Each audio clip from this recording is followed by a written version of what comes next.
Welcome to your AI Weekly Briefing. This week, we've got a real story of contrasts. We're seeing two AI giants head in totally different directions, plus a whole new batch of tools that could seriously change your workflow. We'll even peek into the future, and it's looking a lot more specialized than you might think. Let's dive right in. Yeah, we're not just talking about minor tweaks here. These are some pretty big shifts in how AI is being developed and actually put to use. And we're going to break down exactly what this means for you right now. So here's the game plan. First up, we'll look at the big moves and mistakes from the industry giants. Then we'll get practical with some new tools for your AI toolkit. After that, a little crystal ball gazing into the future of AI. And finally, we'll wrap it all up with the key things you need to know from this week. Okay, let's kick things off with Part 1, AI Platform Power Plays. This week, the big names are definitely making waves, but for wildly different reasons. You know, this week it really feels like we're seeing a major split in how these big AI platforms are evolving. Over here, you've got OpenAI playing the long game. They're quietly building a job search agent right inside ChatGPT. Think resume help, finding the right roles, basically turning it into your personal career coach. Then, on the complete opposite end of the spectrum, you have xAI's Grok, and, well, they're in total damage control. We're talking a full-blown international crisis over some really bad content. So just how bad is this problem for Grok? Well, the sheer scale of it is staggering. And it all comes down to this one number, 6,700. What on earth does that mean? That's how many explicit AI-generated images researchers found Grok was pumping out every single hour in a recent 24-hour test. That's just insane. And these weren't random images. They were targeting public figures, actors, journalists, even world leaders. As you can imagine, the backlash has been fast and furious. The EU, the UK, India, they've all jumped in, opening inquiries and demanding answers. This is a huge problem. Okay, so enough about the big picture drama. Let's get practical. In Part 2, we're diving into your upgraded AI toolkit. I've got 3 new tools for you that could seriously boost your productivity, like today. First on the list is a tool called Maekersuite. Now, if you're a content creator, especially on YouTube, listen up. The whole idea here is to take the guesswork out of making videos. It promises to turn any rough idea you have into a script that's actually backed by data and optimized for search.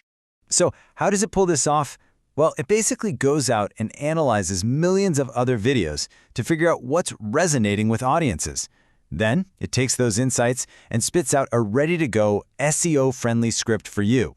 It's really about automating all that painful pre-production research so you can focus on creating. And that's the real magic, right? It just automates that whole pre-production research grind, which, let's be honest, is usually the most painful part of the process. Okay, tool number 2 is for anyone out there who's ever applied for a job online. It's called Tailor Resumes, and its goal is super simple but also super important, to help you beat those annoying resume scanning bots so an actual human being sees your application. Here's how it works. You feed it your resume and the job description you're applying for. Then it rewrites your resume on the fly, packing it with the right keywords and formatting to get past those automated filters. You know, the so-called applicant tracking systems, or ATS, that just toss out most resumes before a hiring manager ever lays eyes on them. This tool is designed to beat that system. All right, and our last tool this week is a pretty heavy hitter. It's called Arca, and it's basically like having an AI business analyst on your team 24/7. This thing is seriously impressive. It plugs into over 100 different business apps that you're probably already using. Then you can just ask it questions about your data in plain English. No code, no complicated queries. And the best part? It whips up these incredibly useful dashboards in minutes, not days. That's work that would normally tie up a data analyst for a week. Okay, so let's shift gears and look ahead. Welcome to Part 3, the future on Fast Forward. This is where we check out some of the latest research and predictions that are giving us a sneak peek at what's just around the corner for AI. And who better to start with than the CEO of Nvidia, Jensen Huang? He recently dropped a really interesting prediction. He said that 2026 isn't going to be the year of some all-knowing God AI. Instead, he's betting on something he calls vertical AI. So what in the world is vertical AI? Well, he thinks we're about to see these huge ChatGPT-style breakthroughs, but within very specific fields. Think things like drug discovery or advanced robotics. The idea is that the focus is moving away from a single giant AI that does everything and toward a bunch of smaller, genius AIs that are experts in one specific thing. And here's the really interesting part. He doesn't think this will lead to mass unemployment. He predicts it'll actually create more complex, specialized work for people. All right, speaking of the future, here's something that might make you a little uneasy. A new study just came out that tested our ability to tell the difference between a real human face and an AI-generated one. And let's just say the results were pretty humbling. So, how well did we do? The average person was only able to get it right 31% of the time. Yeah, you heard that right. That's way worse than just guessing or flipping a coin. We're actually bad at this. But there is a silver lining. The study found that with just 5 minutes of training, just 5 minutes of learning what to look for, that accuracy number jumped to 51%. Now that's still basically a coin flip, but it shows we can get better, and pretty quickly too.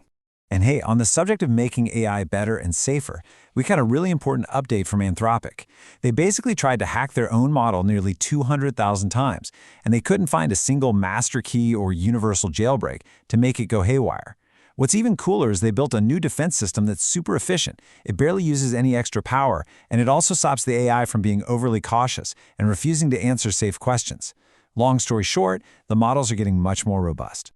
All right, that brings us to the end. Let's wrap it all up in part 4, this week's key takeaways.